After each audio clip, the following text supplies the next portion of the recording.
Hello everyone! Welcome to the first video with an actual script. One of my intentions with this vlog is hopefully to bridge the gap between the friends that I have here in California and the new friends that I'll make abroad. So before I explore Edinburgh, why don't I show you around a place that reminds me most of home? The Mojave Wasteland. Now yes, I do know that Fallout New Vegas is not my hometown, but frankly doing a slice of life of Chico is just something that I'm not in the headspace for. Truth be told, I could only give you a very tired and exhausted view of the place, and it wouldn't do it justice.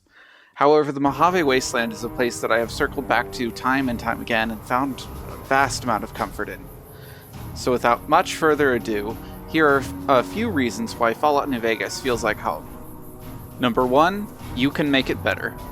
At the risk of sounding like a half-alien boy with people-pleasing issues, you can try your best to make the Mojave an actively better place. The Mojave is in a pretty bad position when you first arrive. The New Vegas Strip and its resources are controlled by Mr. House, a self-proclaimed capitalist dictator whose sole directive is the acquirement of more power. The NCR is invading from the west, and to the east an army of slavers who worship a dying bald man by the name of Caesar. However, when you complete the game, the story is very different. The NCR can be gradually and peacefully integrated into the Mojave, allowing for civilization to return to the wasteland. Caesar's Legion can be defeated, allowing the player to experience the joy of rapidly introducing metal into slavers' bodies. Mr. House can be put back into his tube. No! Ruined everything! Exposed! However, what makes this ending truly amazing is the nuance and choice that can be involved in these endings. The player has a wide variety of choices to bring about this piece, and for myself as a young person, discovering and navigating that nuance was an empowering experience to say the least. Number 2. It's the best representation of the West in the West. Fallout New Vegas is set in the Mojave Wasteland, which was about as far west as you could get without Obsidian repeating themselves. I believe that Nevada is the best setting for all of the archetypes of the West to truly show their colors. You have the basic citizens and scavengers of the Mojave, honest folk who are just trying to survive in the desert. Among them you have ranchers, miners, and lawmen just trying to keep their towns alive. On the other side of the coin you have wild bands of ruffians, each with their own diverse gang culture. The West isn't confined to the Old West either. Factions like the NCR and Brotherhood of Steel help to portray the West's relationship with the US military during the period of atomic testing and large-scale mobilization. Caesar's Legion to the east gives the player an idea of what it's like to have a large state of violent religious zealots slowly invading an already exhausted territory.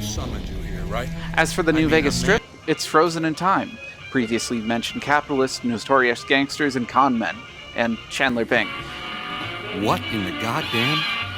Now, I know that there are other games that are more direct in their representation, like Red Dead Redemption. However, I offer this as a counterpoint.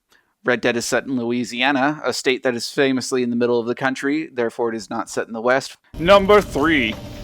The DLCs are just amazing.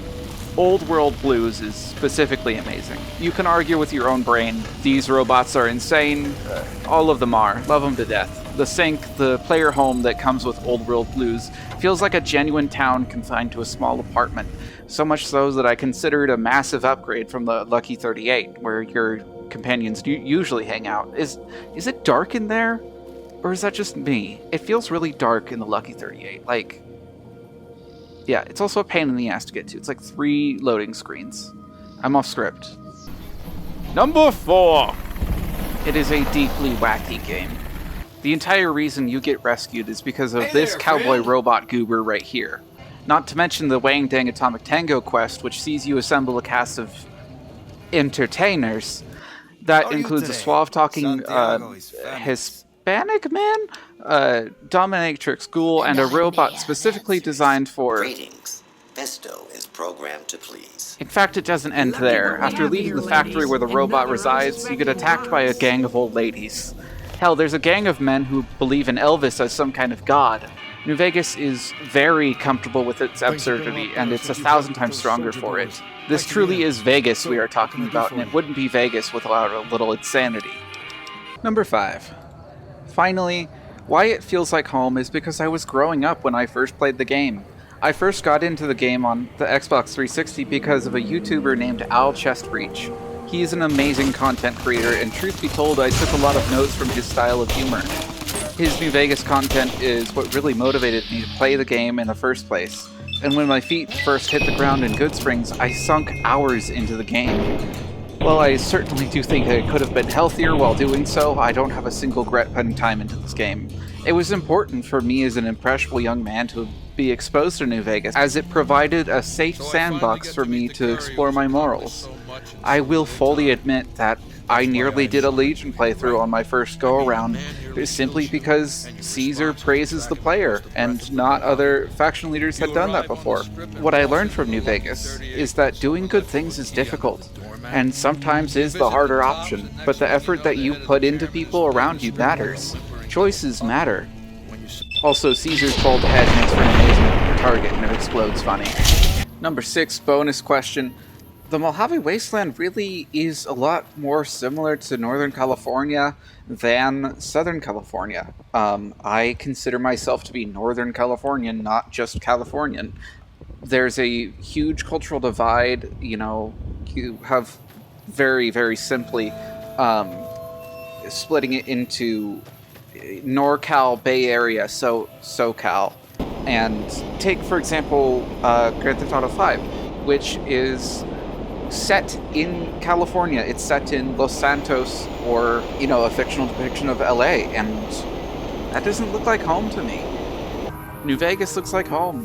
It's just so much more similar to the rolling hills and buttes of home than SoCal ever feels like, So you're saying these aren't the decaying ruins of New York in the year 4000? You wish. You're in Los Angeles. But there was this gang of 10-year-olds with guns. Exactly. You're in L.A. But everyone is driving around in cars, shooting at each other. That's L.A. for you. But the air is green and there's no sign of civilization whatsoever. He just won't stop with the social commentary. And the people are all phonies. No one reads. Everything has cilantro on it. All things considered, if you made it to this part of the video, thank you so much. Please give me money. Give me money. Give me money. With that being said, thank you again for watching. I'll be linking Alchest Breach, as well as 2 amazing lore videos and playlists. If you want to know more about the Fallout story, it's a wonderful watch, wonderful listen. But otherwise, have a wonderful day.